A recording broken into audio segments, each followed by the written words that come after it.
En aquel tiempo, la gente se apiñaba alrededor de Jesús y él se puso a decirles: «Esta generación es una generación perversa. Pide un signo, pero no se le dará más signo que el de Jonás.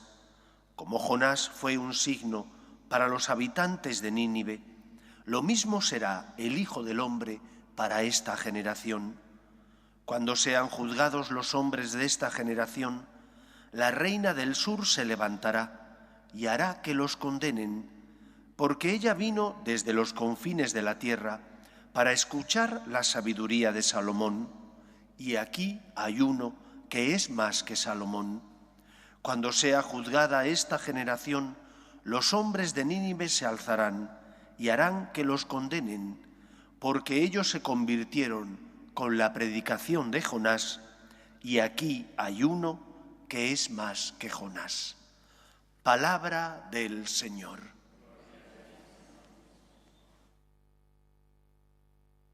Los dolores que Cristo padeció fueron de tres tipos.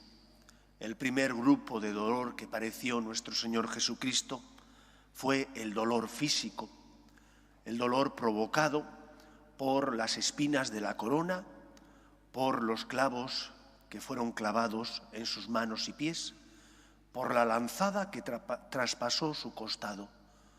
Aquellos dolores físicos, el Señor los asumió para redimirnos y salvarnos. Es evidente que no podemos hacer nada para evitar ese dolor físico de Cristo. Pero por encima del dolor físico que Jesús padeció, existían otros dos tipos de dolores. El dolor moral, que supuso la ruptura de la comunión entre el Padre y el Hijo, que tuvo lugar en la noche del Jueves Santo, cuando Cristo, preveyendo, sabiendo lo que iba a pasar, cómo iba a morir en la cruz, entendió que morir en la cruz significaba romper la comunión con su Padre Dios. Y si algo era esencial para Cristo, era vivir esta unidad. Una unidad que era la que le daba la vida, una unidad que era su esencia. Por eso, antes de marchar, Cristo encomienda a sus discípulos que vivan esa misma unidad. Es el testamento espiritual que Jesús nos deja. Padre, que sean uno como tú y yo somos uno. La muerte en la cruz significó la ruptura de esa unidad, porque Cristo, verdadero Dios y verdadero hombre, murió y fue enterrado. Y esa muerte significó esa ruptura, esa unión con su Padre Dios. Y dicen los teólogos que esta fue la causa del mayor dolor que Cristo padeció, el no estar, el no vivir unido a su Padre Dios. Tampoco podemos hacer nada para evitar este dolor de Cristo. Pero hay un tercer tipo de dolor que le ocasionamos nosotros a Cristo, que se desprende de las palabras que acabamos de escuchar en el Evangelio. Jesús se siente rechazado por aquellos que son la causa de su encarnación y posteriormente la causa de su muerte en la cruz. Y por eso le recrimina que esa generación pide un signo, pero que no se les va a dar más signo que el signo que fue Jonás.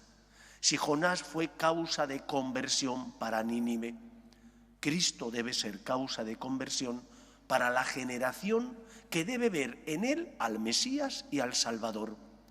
Pero no, cerraron las puertas de su corazón al Mesías porque esperaban un Mesías distinto, o bien un Mesías libertador político que les quitara el yugo del Imperio Romano, o bien un Mesías libertador espiritual, pero que no les complicara la vida, que no les exigiera amar como Cristo pedía a sus discípulos. Y por esa razón Jesús fue rechazado. Y el dolor que Cristo sufre no es un dolor provocado por el rechazo de los hombres que genera decepción en Jesús. Dios no vive decepcionado. Vive el dolor de sentir que cuando tú le das la espalda, que cuando sus paisanos le dieron la espalda, impedían que Él pudiera sanar y curar sus heridas. ¿Para qué vino Cristo? Para salvarnos, para pagar la deuda contraída por nuestro pecado, para borrar el resto y la huella que el pecado deja en nuestra vida y en nuestro corazón. Pero no lo puede hacer si tú no le abres las puertas de tu vida. No lo puede hacer si tú, en lugar de aceptar el regalo de la salvación, lo que haces es vivir sin Dios, como si Dios no existiera. Cristo sufre cada vez que nosotros le impedimos que nos consuele. Cada vez que nosotros, bien por soberbia, porque pensamos no necesito a Dios, no nos confesamos.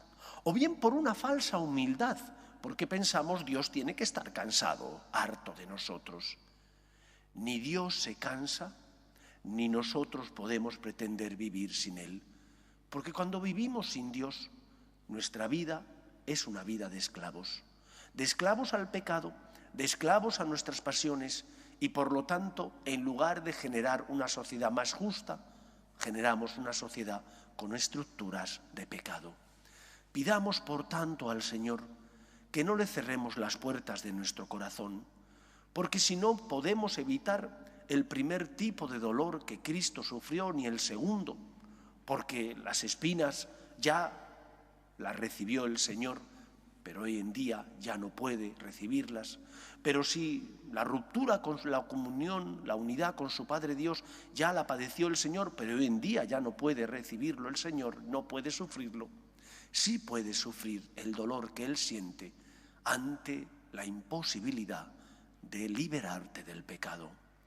No hagas sufrir al Señor, no hagas infructuoso su derramamiento de la sangre, de su sangre en la cruz. Porque cada vez que tú le dices que no, cada vez que por una razón u otra, bien por soberbia o por una mala entendida humildad, te alejas de Él, le haces sufrir. Evitemos que Cristo sufra, porque la gloria de Dios es la salvación del hombre. Y eso es lo que Dios quiere, que todos los hombres se salven y lleguen al conocimiento de la verdad, es decir, de su amor misericordioso. Que sea así en nuestra vida. Nos ponemos en pie.